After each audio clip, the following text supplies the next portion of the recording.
Hey guys, welcome back to the AJ Analysis channel and the Scouting for Manchester United series, where today we are back talking about Kim Min-jae. Now, you guys might be thinking, why are we talking about Kim Min-jae again? It was only a few weeks ago we had a full video covering him. Now, I understand your point.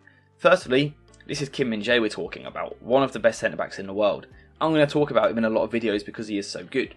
But the other reason I want to talk about him, and the second reason, and actually the main reason, is because in that video what we spoke about a lot was his strengths as a player, his attributes, kind of what he brings to a team. However, something which I briefly highlighted in that video, and something which he pointed out in the comments as well, was that Kim Min-jae has largely played as a left centre-back for Napoli, whereas if he was to join Manchester United, he would be a right centre-back, with Lisandro Martinez, of course, nailing down the left-sided spot. So, people have had their question marks, and people have worried, is this a weakness? He's used to playing on the left-hand side, is moving to the right going to make him a worse player? Fear not, I have done my research since that video. I have spent way too many hours going through every single game which I can find where Kim Min-jae has played as a right centre-back in a back four. I've watched a lot of footage, I've lost my mind a little bit, I've been watching too much football recently, scouting different players. But trust me, from what I have seen, Kim Min-jae can play as the right centre-back, and today we're going to talk about why. You know, we've seen his strengths, now we're going to talk about the tactical fit and how the right-hand side actually suits him even more than the left. However, before that, because of all the work I've put into this video and the research, and you know, the fact that it's taken me hours and hours, and I'm going to condense it down into 15 minutes for you guys, you should subscribe. You really should. It costs you nothing in terms of money. I mean, in terms of energy, it's like a tap or a click. Really easy. In terms of time, it's about 5 seconds. You guys should subscribe to the channel. You really should. And, you know, we're not going to continue until you do. So, take your time, but subscribe.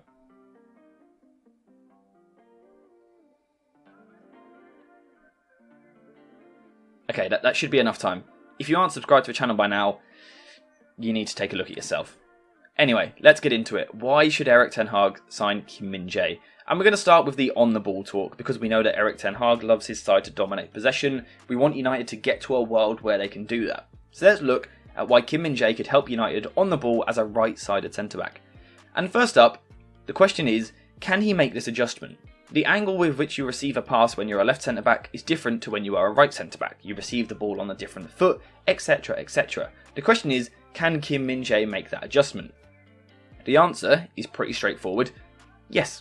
And the reason for that is because Kim Min-jae is very, very good at sorting his feet out. Now what I mean by this is some players, when you pass them the ball gets stuck under their feet a little bit. And they never look like they're actually fully in control of the situation and ready to actually play the pass.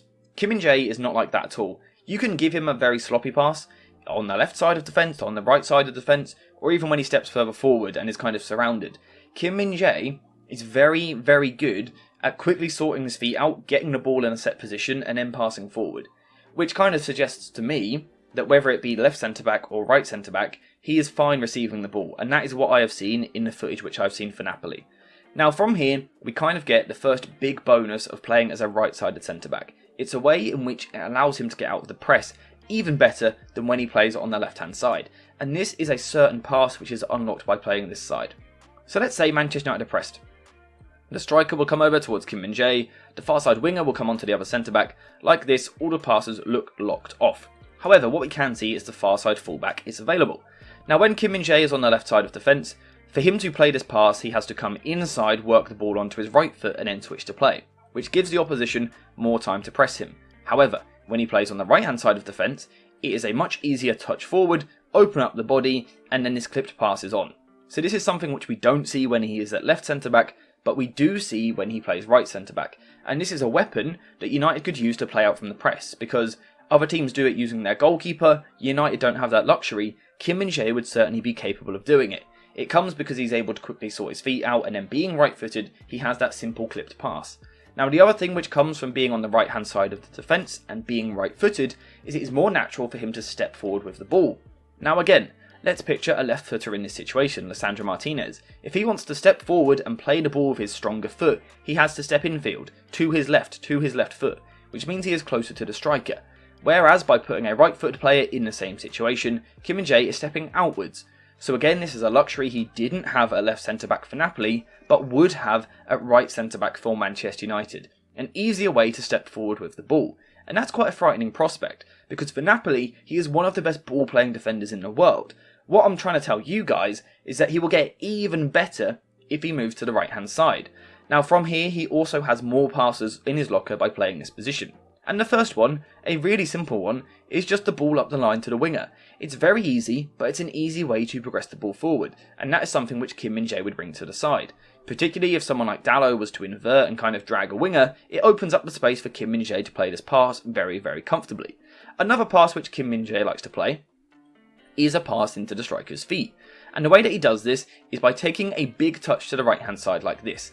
Now the aim behind this is that the midfielder then drops in and the opposition kind of lock on a little bit like this, because they're anticipating that you're going to go this way because he's taken the big touch and he is right footed. However, as the striker drops deep, Kim Min-jae will play a quick, sharp reverse pass into the striker's feet, a little bit like this. And it's another way in which he is really good at progressing the ball forward. And in general, I think what we can see is that Kim Min-jae is one of the best progressive defenders in the world already, but moving him from the left to the right, I think has the potential to take him to another level. Now, of course, as with any player in any sort of positional change, there's positives and negatives, and we've seen a lot of positives already. One negative is that Kim Min-jae doesn't seem to like the long pass as much when he plays right centre-back. Now, let's say for example, currently he plays left centre-back. When his side aren't under pressure, he likes to flick long switched passes out to the winger on the other side. At right centre-back, he doesn't seem to do the same thing. Now, can I tell you why? Not particularly. Of course, the angle is very different. You've gone from curling a ball outwards to now you're curling a ball inwards. So it is a very different pass. But it could also just be tactical instruction with Napoli. Perhaps they don't like their right centre-back playing in that way. We're not too sure. What we can say though is that he does play less long passes from this position, which is a little bit disappointing. I would like to see that change if and when he joins United. However, back to the positives, he is quite versatile from this position. Let's say for example Dalot wants to tuck in and make it a back three. Kim Min-jae is more than happy to play as the middle centre-back. However, if Dalot wants to push forward and someone else wants to drop in, Kim Min-jae is also more than happy playing on the right side of the three. And again, this gives him more scope to be more progressive, more expansive with the way which he plays, which again, for other teams, is a frightening prospect because, trust me when I say this, he's one of the best ball-playing defenders anywhere in the world right now. Now, the other thing which Kim Min-jae is able to do in terms of in possession when he plays on the right-hand side is he has more ability to influence the tempo of a football match. So again, let's put him on the left-hand side real quick and talk about what we mean. Let's say Napoli this season are building the ball on the right-hand side like this. The opposition in these situations is how football works. They're always drawn over to one side because it's how teams defend in a compact manner. Everyone does it. Now, when the ball then goes backwards and you look to cycle across, and of course this would be much higher up the pitch, not in the 18-yard box, closer to the halfway line. But you kind of cycle the ball backwards. When you then pass to Kim Min-jae in this position, being right-footed, most of his passes are going to go into this area if he's trying a first-time pass. If he wants to play, a more expansive pass, he needs to take the first touch, and then he can go wide to the winger. Which gives the opposition just a couple of extra seconds. We're talking maybe 1 second, but it gives them 1 second to shift across a little bit. And at this level, 1 second is a big difference. However, when he plays as the right-sided centre-back, if we swap him, and things are the other way round, let's say Manchester United are building the ball down the left-hand side, the opposition are going to come over, crowd that side of the pitch, like so, and they're really putting pressure on the ball. Now Manchester United want to cycle and go out the other way. It is much easier, particularly if the pass goes in front of him, it is now much easier for Kim Min-jae to open up his body and quickly play forward to the other side. So the opposition have looked to crowd one side, move the ball quickly, and you can get the ball forward with one touch. Now importantly, Kim Min-jae doesn't just do this whenever, he has very good reading of when he needs to increase the tempo and when to decrease it. On the ball, trust me, he's a must. He really would improve this team an incredible amount. Before we continue with the analysis, I want to talk to you guys about JerseyFIFA.com, the home of all of the greatest football kits. Whether that's the latest home shirts, the latest away shirts, tracksuits, or even retro kits, Jersey FIFA has a bit of everything. There really is something for everyone, so if you are interested, then make sure to use the link in the description down below and head to JerseyFIFA.com. Now, of course, at the end of the day, Kim Min-jae is a defender, a top defender at that, but what we need to make sure is that it's all nice that he's better on the ball from this position. How is he defensively? Does it affect his defensive side of the game? It does affect his defensive side of the game, I have to be honest. But in a positive way. So again, what we were thinking about was maybe a weakness, a player moving from left centre-back to right centre-back, it's actually a strength of his.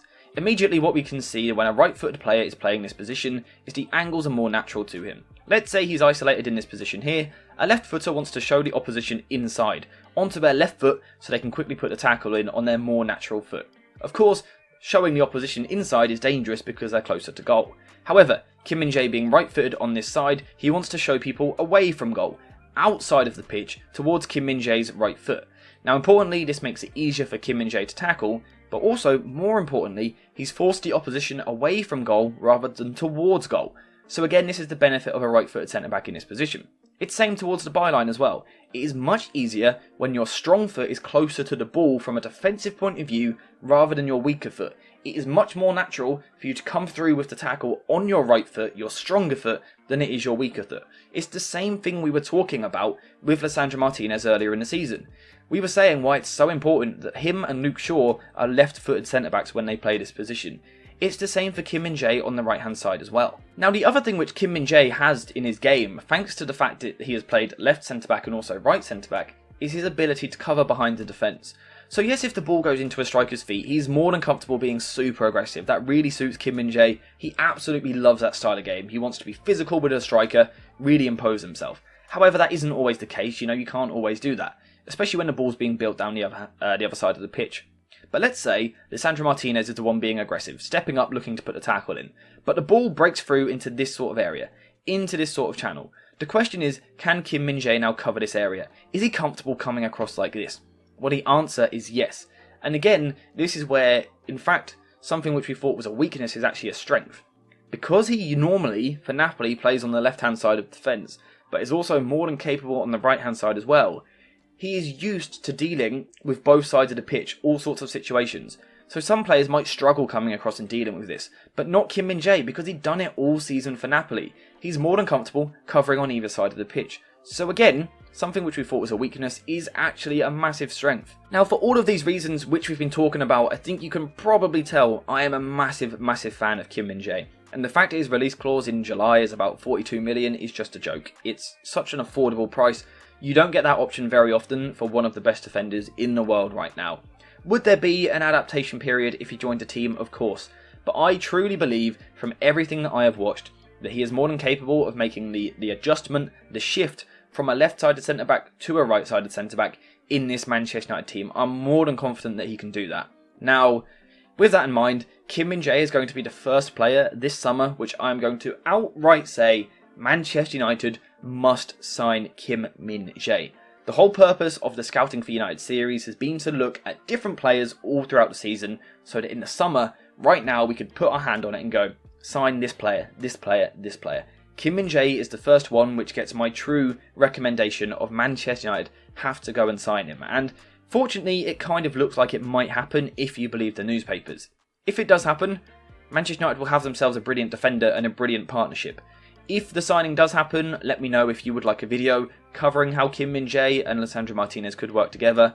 But apart from that, I have kind of exhausted my voice box because I have to be honest, I recorded this video 20 minutes ago and forgot to change the screen. So I was talking all through the tactics and you guys just saw this screen, the screen over there.